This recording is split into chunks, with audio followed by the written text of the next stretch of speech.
علیکم، ابرار شیر آپ کی خدمت میں ایک مرتبہ پھر حاضر ہے اور آپ سے درخواست ہے کہ اگر آپ نے میرے چینل کو سبسکرائب نہیں کیا تو اسے سبسکرائب کر لیجئے، جو بیل آئیکن ہے اس کو ضرور پریس کیجئے گا۔ آپ کا بہت بہت شکریہ۔ پھر ایک دریا کا سامنا تھا منیر مجھ کو، میں ایک دریا کے پار اترا تو میں نے دیکھا۔ کچھ اسی طرح کی صورتحال کا سامنا ہے سابق وزیر اعظم عمران خان اور ان کی جماعت کو کہ ان کی مشکلات میں دن بدن اضافہ دیکھنے میں آ رہا ہے، یعنی ان کی مشکلات بڑھ رہی ہیں۔ وہ کیسے کہ میں آپ کے ساتھ ضرور شیئر کروں گا کہ اب وہ جس طرح کی مشکلات میں گھرے جا رہے ہیں ان سے شاید سیاسی طور پر ان کا چھٹکارا جلدی ممکن نہیں ہے، یعنی اب ان کو دیوار کے ساتھ لگایا جا رہا ہے یا وہ خود انہوں نے اپنے لیے ایسے راستے پیدا کیے جن کی وجہ سے وہ دیوار کے ساتھ لگتے جا رہے ہیں۔ دن بدن آئسولیشن، تنہائی، سیاسی تنہائی کی میں بات کر رہا ہوں، اس کا شکار ہو رہے ہیں۔ اور آنے والے دنوں اور وقتوں میں متعدد ویڈیوز میں اس بات کا ذکر کر چکا ہوں کہ وہ خود کو ایک سیاسی تنہائی میں پائیں گے۔ ان کے ساتھی جو اس وقت ان کے پاس ہیں، ان کے ساتھ ہیں، جن کو ہم الیکٹیبلز کہتے ہیں، وہ اگلی شاخ یا اگلے درخت جو پھلدار درخت ہوگا اس کے لیے اڑان بھرنے کے لیے تیار بیٹھے ہیں۔ آپ نے یہ بھی دیکھا ہوگا کہ بہت سے ان کے وہ ساتھی جو ان کے دور حکومت میں ان کے قصیدے پڑھتے تھے وہ آج کل آپ کو خاموش دکھائی دیتے ہیں، اور ان کے چند ساتھی جو اس وقت ان کے لیے انقلاب لے کر آنے کی بات کرتے تھے، آج وہ ایک ایک کر کے ایسے رازوں سے پردہ اٹھا رہے ہیں جن میں شیخ رشید سر فہرست ہیں، عامر ڈوگر ہیں، جو کہ عمران کے بیانیوں کو غلط ثابت کرنے کے لیے بہت کافی ہیں۔ شیخ رشید نے جس طرح حالیہ بیان میں کہا کہ عمران خان کو پتہ تھا کہ ان کے خلاف تحریک عدم اعتماد آ رہی ہے اور نومبر میں پتہ چل چکا تھا، اور اس کے بعد پھر وہ امریکی سازش کا بیانیہ، یہ شیخ رشید نے کہا ہے، اور ان کو یہ بھی معلوم تھا کہ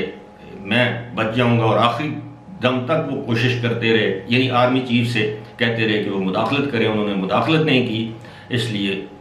بہت سی اور بھی باتیں ہیں، شیخ رشید نے یعنی ان کا بھانڈا بیچ چوراہے پھوڑ دیا۔ اب اس کے ساتھ ساتھ عامر ڈوگر نے ایک جو ان کی پارٹی کے ملتان سے رہنما ہیں، رکن قومی اسمبلی ہیں، وہ اسمبلی میں ان کے چیف وپ تھے، عامر ڈوگر نے بھی ایک پروگرام میں کہا جی اس میں کوئی شک نہیں کہ ہمیں اسٹیبلشمنٹ کی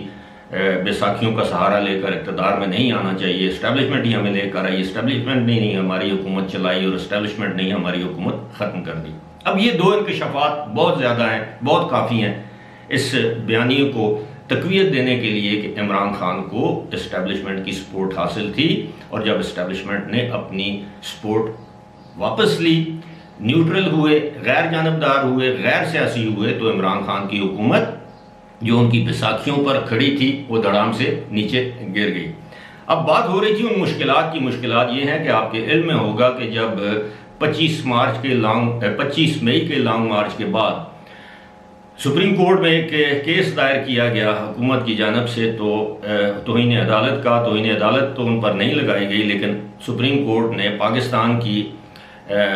2 انٹیلیجنس ایجنسیز اور اسلام آباد پولیس کے جو آئی جی ہیں ان کو یہ ہدایت کی، ISI کو، انٹیلیجنس بیورو کو اور اسلام آباد پولیس کو، کہ وہ اس حوالے سے ایک رپورٹ مرتب کریں 6 یا 7 دن کے اندر اپنے طور پر الگ الگ، اور اس میں بتائیں اس انٹیلیجنس رپورٹس کی روشنی میں کہ کیا عمران خان نے دانستہ طور پر اس دن ڈی چوک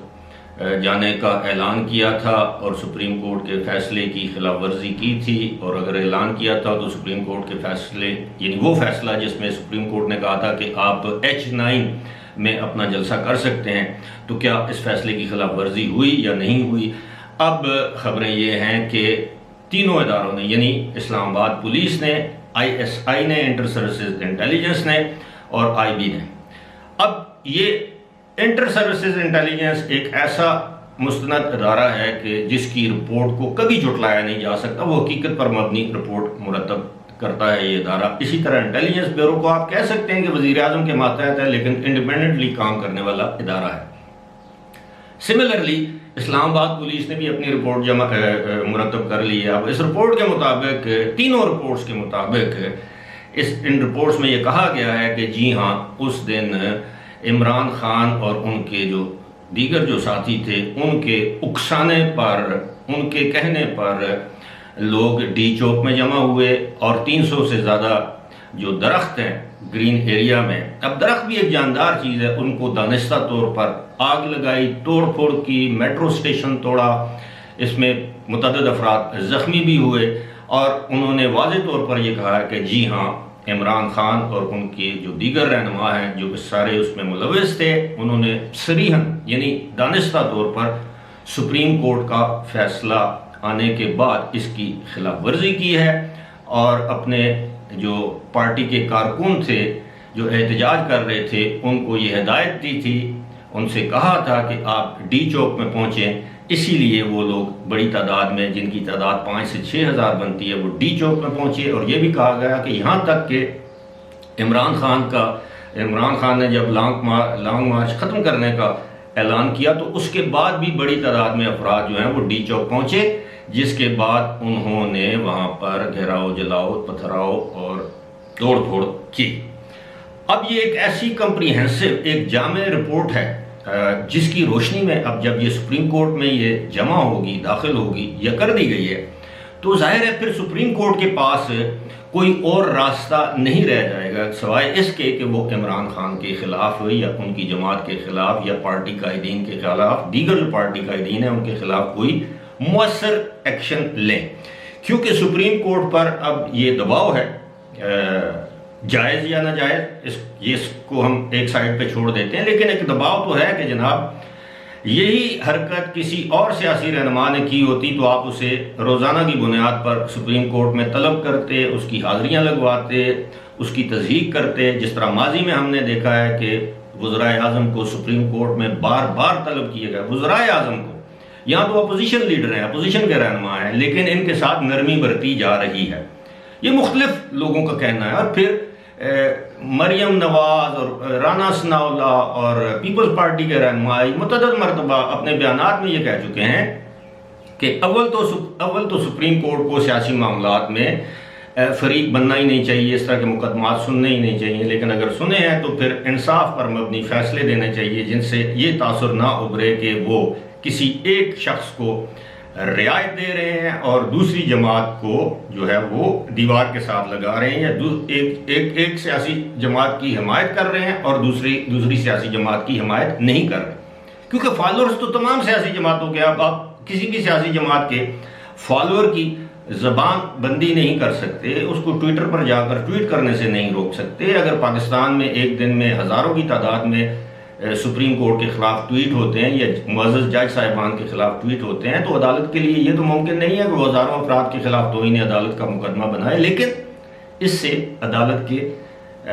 وقار کو ٹھیس پہنچتی ہے،